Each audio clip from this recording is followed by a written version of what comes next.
Sino na naman? Ano yan? Ibon. Anong ibon yan? Hindi ko alam. Pipit. Yo, yan yung pipit. Yan o. Naliligo siya sa ulan. Bukol sa bibig sa sanga ng isang tao.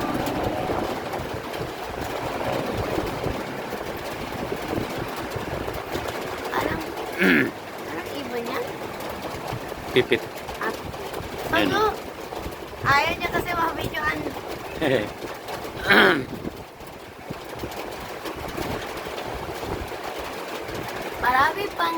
Marami bang mga pipit dito? Marami. Hindi na makasumaw.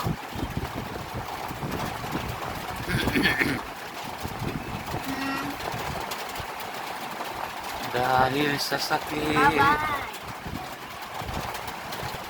di na kaya pang lumipad. Madami.